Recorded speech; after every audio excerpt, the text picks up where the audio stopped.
Hello my dear friends, कैसे हो आप सभी। आई होप आप सभी अच्छे होंगे और हम भी अब ठीक हैं। वापस से बोलते हैं ना, लाइफ ट्रैक पे आ गई है। दीपांशु की तबीयत अभी पहले से बेटर है।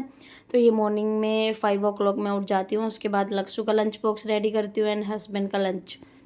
तो दोनों के लंच मैंने इधर रेडी कर दिए हैं। वाटर बॉटल रेडी कर दी है और दूध भी हमारा मॉर्निंग में आ जाता है, तो मैंने ये बॉइलिंग के लिए रख दिया है। मैं स्कूल जा रहा हूँ। फर्स्ट डे आज आपका। हाँ। कैसा लग रहा है? अरे मच्छरों को मत मारो। अच्छा लग रहा है। चलो आपको ड्रेस भी मिल जाएगी, है ना। चलो अभी तो ये वाली ड्रेस।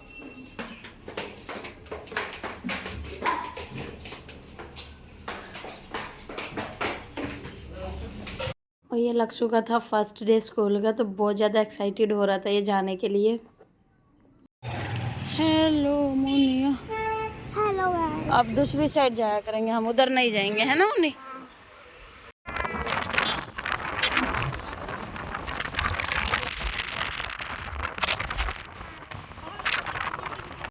और लक्ष्य को स्कूल ड्रॉप कर दिया था, हस्बैंड ड्यूटी चले गए थे। देन उसके बाद मैं और दीपांशु रह जाते हैं घर में।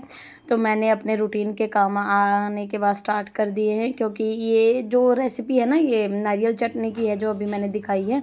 ये एक्चुअली मैंने लास्ट डे बनाई थी रात में, तो वो मैंने ऐड कर दी यहाँ पे। क्योंकि मैं स्कूल जब ड्रॉप करके आती हूँ लक्ष्य को, तो उसके बाद आने के बाद ही मैं किचन को पूरा रैप अप करती हूँ एंड क्लीनिंग करती हूँ अपनी। तो अभी मैं उसी काम में लगी हुई हूँ। तो सबसे पहले तो मेरे को गैस स्टोव को क्लीन करना है आज डीपली। तो मैंने उसके बर्नर को भी निकाल लिया है और ऊपर वाले ये पार्ट्स भी मैंने हटा दिए हैं, सिंक में रख दिए हैं वॉश करने के लिए। और जब मॉर्निंग में एक शेड्यूल बन जाता है ना, रूटीन बन जाता है डेली का। जब हम मॉर्निंग में जल्दी उठना, अर्ली मॉर्निंग उठना स्टार्ट कर देते हैं, तो हमारा काम भी फटाफट निपट जाता है। आई थिंक 10-11 o'clock के आसपास सारा काम फिनिश हो जाता है। जब तक तो लक्ष्य भी स्कूल से नहीं आता है और मैं अपना पूरा काम डन करके दीपांशु के पास बैठ जाती हूँ, क्योंकि उसको भी टाइम देना होता है ना, दीपांशु को भी। तो उसको गोदी में लेती हूँ, उससे बातें करती हूँ, पैम्पर करती हूँ। तो ऐसे मेरा टाइम निकलता है। और पहले तो ना मैं गैस स्टोव को पूरा स्क्रबर के साथ अच्छे से स्क्रब कर रही हूँ। देन उसके बाद फिर कॉटन का जो क्लीनिंग वाला क्लॉथ रहता है ना, उसके साथ अच्छे से पोंछ दूँगी। तो पूरा साफ़ हो जाता है, एकदम से चमक जाता है। और ये क्या है ना, ये जो वाइट वाली टाइल्स पीछे लगी हैं, इनके साइड इफ़ेक्ट हैं। इन पे अगर हल्का सा भी खाने का छींटा चला जाए ना सब्जी का, तो वो दूर से दिखाई देता है। तो इनको तो मैं दिन में पता नहीं कितनी ही बार साफ़ करती हूँ, क्योंकि खाना बनता है 2-3 बार तो हमारे लिए बन जाता है, फिर दीपांशु के लिए बनता है अलग से। तो बहुत परेशानी होती है, इनको तो बार बार साफ़ करना पड़ता है। और जो वो ककड़ी थी ना, वो एक्चुअली आई है सैलेड के लिए, तो उनको मैंने वॉश करके रख दिया था। उनका पानी निकल चुका था, तो मैंने सोचा फ्रीज में लगा देती हूँ। और फिर मुझे टमाटर भी वॉश करने थे, ये भी मार्केट से लेके आए थे हस्बैंड। सुबह सुबह मुझे ला के दे गए थे, क्योंकि आज बिल्कुल टमाटर बचे नहीं थे। लास्ट जो 2 टमाटर थे वो सब्ज़ी में डल चुके थे सुबह।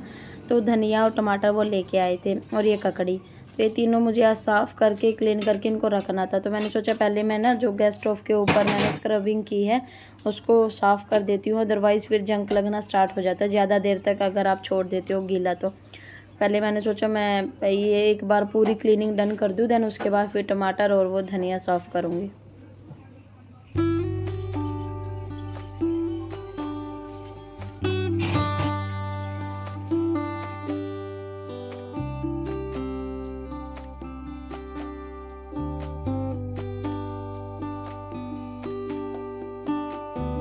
और सुबह सुबह मॉर्निंग के टाइम में जो बर्ड्स के चिरपिंग की आवाज़ें आती हैं ना, जो चिड़िया हो गई, कोयल हो गई, उनकी आवाज़ें इतनी प्यारी लगती है ना, सच में काम करने का मन वैसे ही कर जाता है।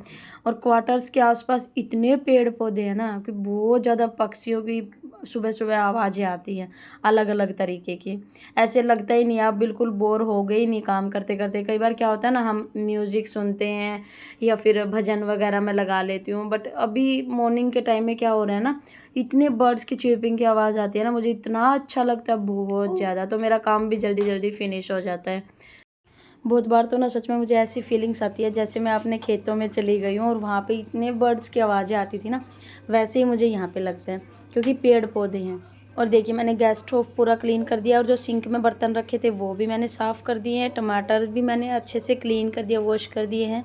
देन उसके बाद सबसे लास्ट में जो मैं कर रही हूँ ना, वो धनिया पत्ती साफ़ कर रही हूँ, क्योंकि इनमें टाइम बहुत ज़्यादा लग जाता है। तो मैंने टाइल वगैरह सब साफ़ करके, सेल्फ़ को अच्छे से क्लीन करके, उसके बाद मैंने धनिया साफ़ करना अपना स्टार्ट किया है।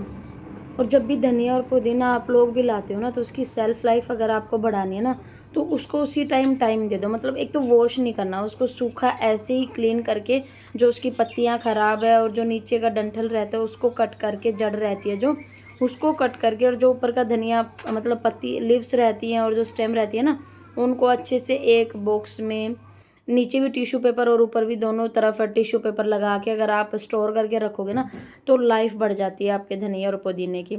और कम से कम भी 15-20 दिन आपके बिल्कुल ख़राब नहीं होंगे, एज इट इज़ ऐसे कैसे मिलेंगे, क्योंकि उसमें जो एक्स्ट्रा मॉइस्चर होता है ना, वो टिश्यू पेपर एब्जॉर्व कर लेगा आपका, तो वो धनिया पत्ती बिल्कुल ख़राब नहीं होंगी। लेकिन वॉश करके नहीं रखनी है, जब भी आपको यूज़ करनी है तो उसी टाइम सिर्फ आपको वॉश करनी है और कट करनी है।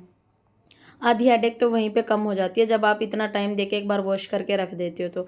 और जैसे मैंने बॉक्स के अंदर एक टिश्यू पेपर नीचे लगाया है और एक ही डबल फोल्ड करके ऊपर लगाया है, जो धनिए के अंदर मॉइस्चर होगा तो वो ये एब्जॉर्ब कर लेंगे, ये ख़राब नहीं होगा। मैं धनिया और पुदीना दोनों को ऐसे ही स्टोर करती हूँ जिससे उसकी लाइफ बढ़ जाती है। ये एक टिप था आप लोगों के लिए भी। मुझे ये ढक्कन लगा, हल्का सा इसके ऊपर डस्ट लगी है, तो मैंने सोचा इसको धोऊंगी तो फिर वही गीला हो जाएगा, फिर पोंछना पड़ेगा, लंबा प्रोसीजर हो जाएगा, तो मैंने इसको भी टिश्यू से ही पोंछ दिया। और इसको मैं ऐसे बॉक्स को बंद करके और फ्रीज़र में डाल दूँगी, फ्रीज़र में नहीं, ये फ्रीज में कम से कम भी 15 से 20 दिन आपका बिल्कुल ऐसे का ऐसा फ्रेश ही रहेगा, ख़राब नहीं होएगा। देन उसके बाद ये एक एक्स्ट्रा लंच बॉक्स है, लक्ष्य के पास 2 लंच बॉक्स है ये सेम टू सेम, तो ये मैंने वॉश करके अच्छे से रख दिया, क्योंकि अभी छुट्टियां चल रही थी तो यूज़ नहीं हो रहे थे, इसमें भी धूल मिट्टी जम गई थी, क्योंकि अभी हवा इतनी चलती है ना, तो बिल्कुल बारीक सी जो डस्ट रहती है वो आती ही रहती है। देन उसके बाद मैंने सोचा ये बर्तन जो रखे हैं ये भी मैं सारे लगा देती हूँ। मॉर्निंग में यही काम होता है, सबसे ज़्यादा बड़ी हेडेक जो मुझे लगती है वो किचन समेटना और किचन की क्लीनिंग ही लगती है। कुकिंग में मेरे को बहुत मज़ा आता है, कुक मैं कर लेती हूँ आराम से, कुकिंग करने में मेरे को कोई प्रॉब्लम नहीं है, बट उसके बाद जो क्लीनिंग करनी पड़ती है ना, बाय गॉड सच में उसमें ना हालत टाइट हो जाती है, वो मुझे सबसे गंदा काम लगता है। लेकिन मैं गंदे किचन में काम भी नहीं कर सकती, मेरे से काम भी नहीं होता। फिर मुझे ऐसे होता है कि नहीं, जल्दी जल्दी बस फटाफट मैं साफ़ कर दूँ, थोड़ा अच्छा अच्छा लगेगा।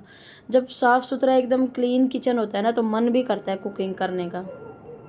और एक ना मेरी ये हैबिट ना मुझे खुद को ही बहुत गंदी लगती है कि मैं ना हर 2-4 मिनट में अपने हैंड वॉश करने लग जाती हूँ। मैंने एक काम किया नहीं उससे पहले मैंने हैंड वॉश करती हूँ, देन उस बर्तनों को रखने के बाद मैंने हैंड वॉश किया।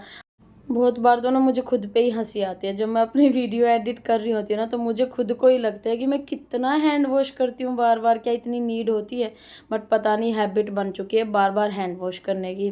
कुछ भी करती हूँ, पकड़ती हूँ, तभी हैंड वॉश करने लग जाती हूँ। बताना आप लोगों के साथ भी ऐसा ही होता है या सिर्फ मैं ही ऐसा करती हूँ? क्योंकि मैंने अपने जितने भी फ्रेंड सर्कल में मैं जिससे भी बात करती हूँ ना, मैं सबको बताती हूँ यार मेरे को तो ऐसे ऐसे हैबिट बन चुके हैं बार बार हैंड वॉश करने की।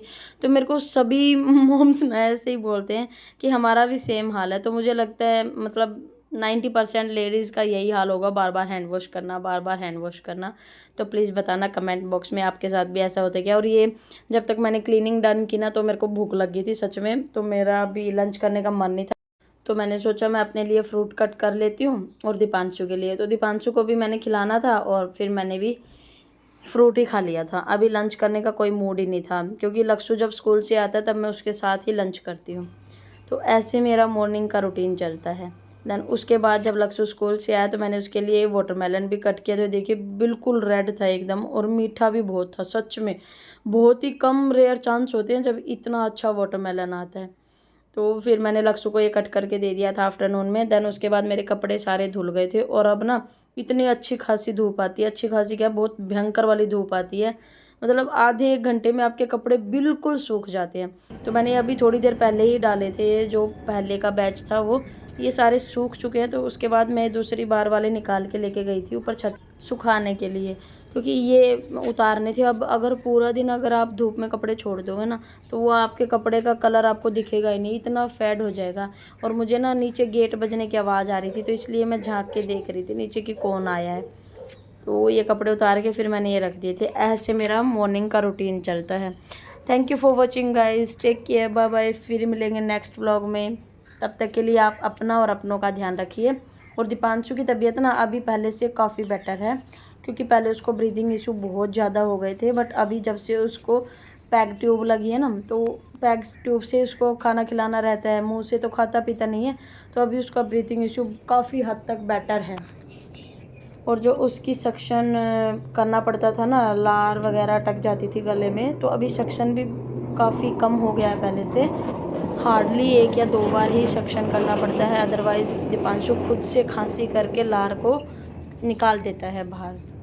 तो यही अपडेट थी मेरे पास दीपांशु के लिए तो अभी। और आप ऐसे ही उसके लिए अपनी दुआएं देते रहिए, ब्लेसिंग्स में उसको याद रखिए, ताकि क्योंकि होता है जहाँ पे दवा असर नहीं करती ना, वहाँ पे दुआ असर करती है।